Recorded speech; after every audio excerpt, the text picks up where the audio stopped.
Bienvenue sur Azimut, le podcast de l'orientation. Dans cet épisode sponsorisé, c'est le bachelor journalisme de l'IICP, l'école de communication, journalisme et design graphique à Paris, qui vous est présenté. Cette formation est accessible hors Parcoursup. Bonne écoute. Durant la conférence de presse, n'hésitez pas si vous posez une question. Ici, c'est l'IICP, une école de journalisme, de communication et de création à Paris. De rajouter 4-5 intervenants, il va falloir aller interviewer. Allez, on y va.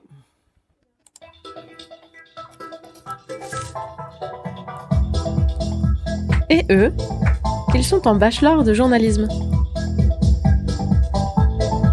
Développer des activités contribuant à l'autonomie, à l'épanouissement des personnes et au vivre ensemble, c'est l'objectif de la RPE. Cette association au cœur du 13e arrondissement continue l'œuvre. Ils sont en studio radio. 5 ans de Paulin Enfer, militant et homme d'œuvre catholique.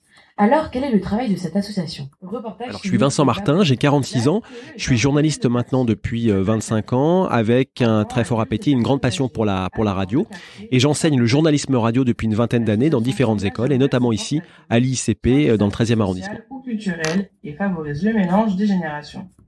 Les adhérents et animateurs donnent de leur savoir. Alors la méthode elle est très simple, c'est que on passe le plus de temps possible en studio et derrière un micro. Donc on est là pour apprendre la radio, à apprendre à écrire comme un journaliste radio, mais aussi à parler comme un journaliste radio. Et ça, c'est un entraînement, hein, c'est exactement comme du sport. Donc le cours il est le suivant. Les étudiants arrivent avec un travail qu'ils ont déjà rédigé. Alors un coup c'est un flash, un coup c'est un reportage, un coup c'est un enrobé. Parfois c'est ce qu'on appelle un QR, un question-réponse. Ça peut être du magazine. Bref, ça peut être ce qu'on veut à partir du moment où on respecte les consignes que j'ai données une semaine à l'avance. Et donc, quand ils arrivent en cours ici, ils se placent derrière un micro, exercice de répétition, respiration. On fait aussi parfois quelques exercices de sophrologie pour déstresser un petit peu tout le monde parce que l'exercice du direct, c'est un exercice très difficile et qui demande beaucoup de ressources. Donc nous, on passe dans les conditions du direct avec des jingles et avec ce qu'on appelle le one shot. C'est-à-dire que on ne peut pas revenir en arrière si on a dit une bêtise. Donc c'est pour ça qu'on travaille sans filet. Ça apporte une petite adrénaline, mais ça apporte aussi un peu de sel à l'exercice.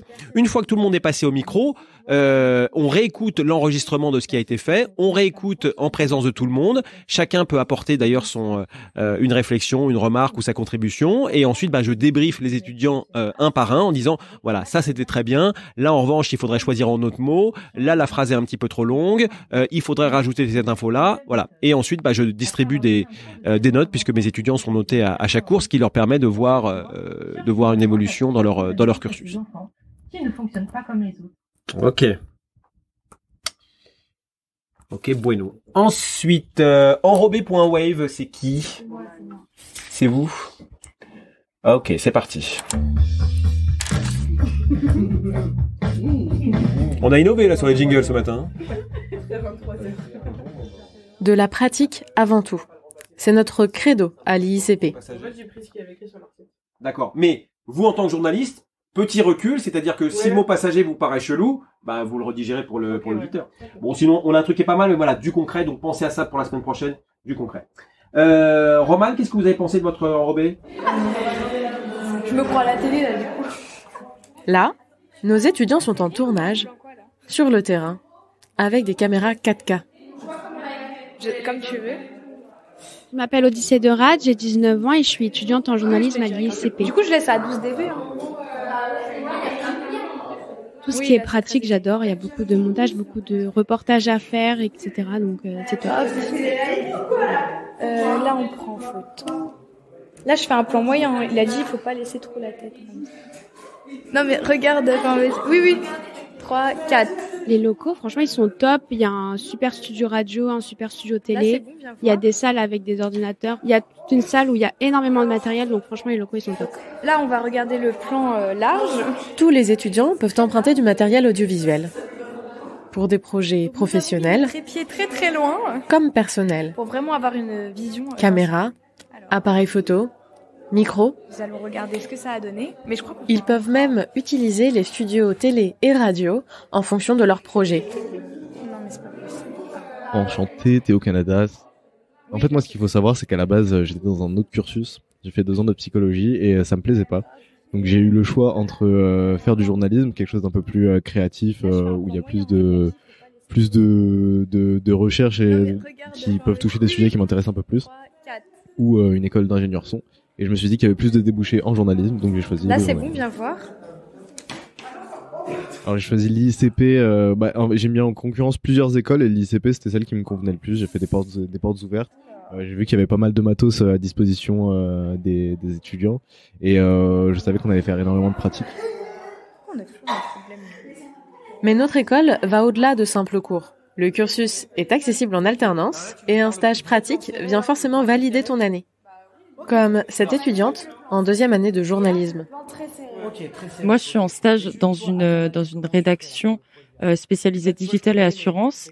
Et même si sur le papier, ça a pas l'air d'être quelque chose de très sexy, pourtant c'est une petite équipe, c'est une petite rédaction et ça se passe hyper bien. J'ai écrit déjà 110 articles, j'écris tous les jours, je fais des interviews, je vais sur des événements, je fais des réseaux sociaux, etc. Et du coup, on apprend énormément. Et je pense qu'il faut essayer de trouver des stages à taille humaine pour vraiment avoir l'opportunité d'avoir quelqu'un qui nous apprend et qui nous donne l'opportunité d'apprendre et d'être autonome. Quoi. Mais tu vois, toi tu bouges pas. Hein. De toute façon, tu ne bouges pas. Ah, je me mets carrément derrière. Je vais mettre là. Hop. Mais ouais, carrément. Le truc, c'est que, en fait, son épaule, elle ne dérange pas. Mais finalement, pourquoi choisir le journalisme ? Ok, on est toujours sur elle. C'est pas un téléphone en suspension dans les airs. Donc, je m'appelle Alexandre et je suis étudiant en journalisme. Tu vas refaire ta bulle. Même peut-être parfois tu l'as fait plusieurs fois. Quand j'étais petit, j'étais très curieux, je m'intéressais vraiment à tout, l'actualité, l'espace, les volcans, l'océan, tout. Et je me suis dit que le journalisme c'était hyper cool pour ça, parce qu'on me demandait plein de connaissances. Et j'aimais beaucoup partager mes connaissances avec les gens qui ne savaient pas forcément. Je me suis dit, journalisme, pour ça c'est trop bien. On parle de ce qu'on aime et les gens écoutent ou pas, mais au moins on peut parler de ce qu'on aime et on peut leur faire apprendre des choses. Ok.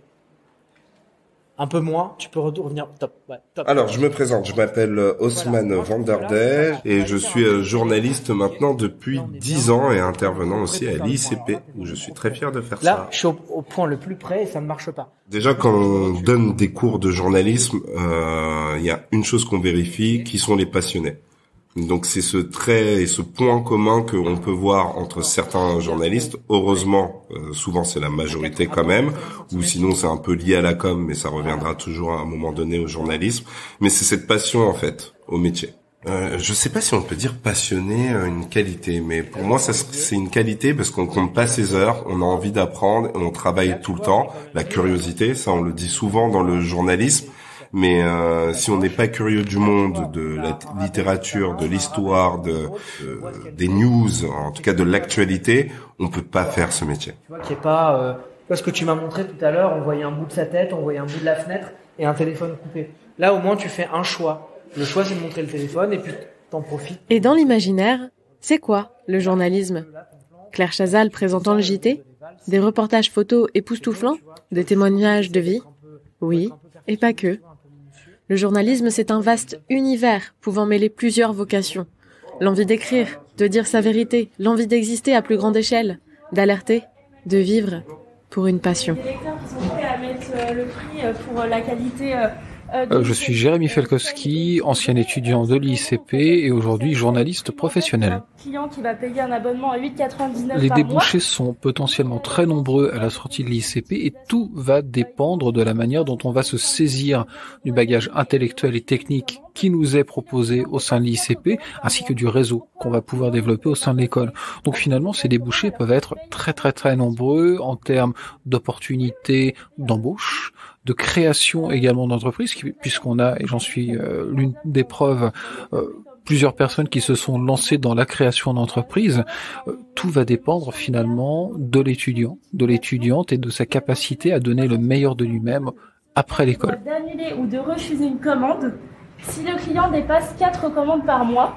Donc j'aimerais savoir comment ça se passe si le client... C'est un métier merveilleux qui demande des qualités, qui demande de l'éthique et de l'abnégation. Ne jamais rien lâcher, ne jamais rien laisser au hasard, ne jamais lâcher l'affaire tant qu'un projet n'est pas bouclé.